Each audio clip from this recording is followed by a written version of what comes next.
का बिल्डकॉन अच्छा जी, 200 शेयर हैं सर 82 के भाव पे। इनको सर क्या लॉन्ग टर्म के लिए होल्ड कर सकते हैं या अगर कुछ प्रॉफिट हो तो प्रॉफिट बुक कर लें?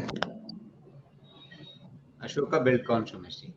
हाँ, देखिए अशोका बिल्डकॉन को मैं बहुत ज़्यादा इस कंपनी को नहीं समझता हूँ फंडामेंटली, क्योंकि मैं उतना ट्रैक नहीं करता हूँ, बिल्कुल क्लियर है इस चीज़ के बारे में। लेकिन अब जो सेक्टर है ना, आप सेक्टर के हिसाब से देखेंगे तो इस सेक्टर में टेलविंड है, तो हो सकता है इनको भी आने वाले समय में थोड़ा बहुत फायदा मिल जाएगा, क्योंकि जब सेक्टर में टेलविंड होता है तो कंपनी के ऊपर जो डेट बर्डन ये सब कुछ रहता है वो धीरे धीरे कम होता जाता है, वो सब ठीक हो जाता है।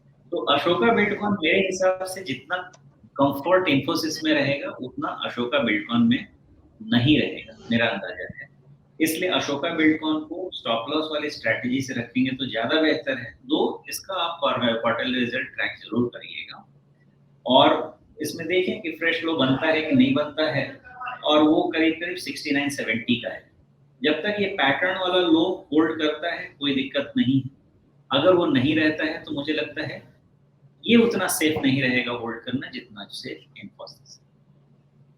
जी, यहाँ पर अशोका बिल्डकॉन के जो आंकड़े मैं देख पा रहा हूँ सुमेश जी, मतलब चार्ट तो यहाँ पर सामने है और उसमें ये एक रेंज के अंदर जिक्सॉ पैटर्न बना रहा है, जैसे आरी के खांचे होते हैं उस तरह का पैटर्न है ये। लेकिन इसकी कंपनी के जो आंकड़े हैं, अगर आप इसके मुनाफे और रेवेन्यू वगैरह को देखें, अब जैसे इस बार मुनाफा इसका मार्च तिमाही में एकदम से नीचे आ गया, हालांकि सेल्स इसकी वैसी कोई खराब नहीं रही थी, सेल्स में ठीक ठाक बढ़त हुई, लेकिन फिर भी मुनाफा जो है वो काफी घट गया। इसका प्रॉफिट बिफोर टैक्स उतना नहीं घटा, लेकिन एकदम से टैक्सेशन इतना कैसे बढ़ गया, 75% टैक्स हो गया, ये क्या किस्सा है? सर कंपनी ने डेप्ट कम किया है। कंपनी ने डेट कम किया है तो उसका असर इसके इंटरेस्ट पेमेंट पे दिखना चाहिए। इंटरेस्ट पेमेंट में तो कोई कमी दिखती हुई मुझे नहीं, यहाँ पे सामने आंकड़ों में तो नहीं है।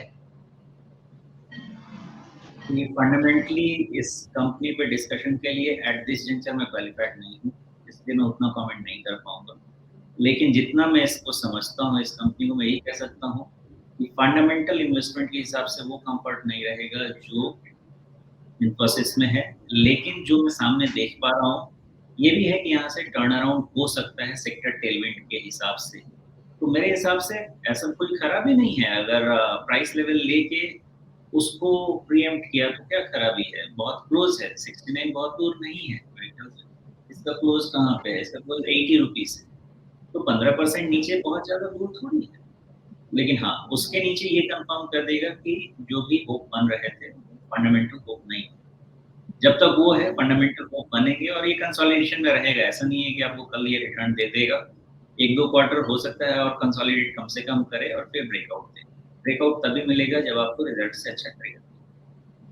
जी, अच्छा, यहाँ पर सुमेश इसके और भी आंकड़े अगर मैं देख रहा हूँ तो इसकी बोरोइंग्स घटती हुई दिख रही है, जैसा अभी हरिओम जी ने भी बताया।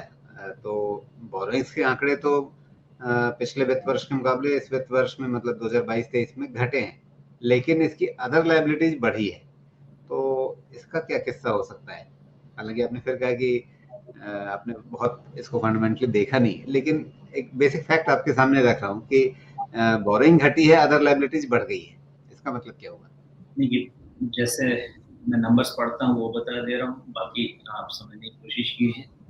जो इन्होंने बोरोइंग्स कम किए हैं तो फिर इंटरेस्ट पेमेंट का असर इस क्वार्टर के रिजल्ट में दिखना चाहिए, दो रीजन से। एक तो रेट्स भी स्टेबलाइज हो रहे हैं, दूसरा इनका बोरोइंग कम। दूसरी चीज, जो आपका बढ़ा है बोरोइंग्स वो थोड़ा सा देख लीजिएगा कि वर्किंग कैपिटल रिक्वायरमेंट बढ़ा है क्या है, बिकॉज जो नंबर्स बढ़े हैं तो ट्रेड पेबल्स के बढ़े, तो उतना कंसर्निंग नहीं लगता है। लेकिन इस चीज को पहले उसका एनुअल रिपोर्ट बैलेंस शीट अच्छे से देख लीजिए। ये तो कर्ज भी देख के जो मैं बता पा रहा हूँ, ट्रेड पेबल से बहुत ज्यादा तो मेरी नहीं। जिज्ञासा भी वही है कि इंटरेस्ट पेमेंट तो इनका कम होता हुआ नहीं दिखा है। हाँ, मैं वही कहना चाह रहा हूँ कि ट्रेड पेबल से बहुत ज्यादा दिक्कत नहीं होनी चाहिए, लेकिन बहुत सारे पैरामीटर्स पे डिस्कशन हो सकता है। कैश कन्वर्जन साइकिल वगैरह समझना होगा जो कि अभी नेगेटिव है, क्यों है वो चीज़, तो जी ये सब समझ के ही कुछ काम कीजिएगा आगे। और इतना फंडामेंटली किसी चीज़ को एनालाइज करना मतलब फिंगर टिप पे तो नहीं किया जा सकता है। जी।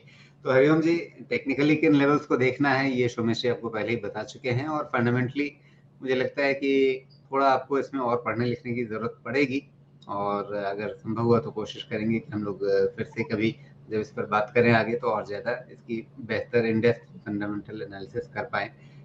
फिलहाल अभी मोटे तौर पे ये लग रहा है कि हाँ, कुछ संभावनाएँ हैं, लेकिन साथ में कुछ सवाल भी हैं। ओके सर, धन्यवाद सर, जी, बहुत बहुत। धन्यवाद।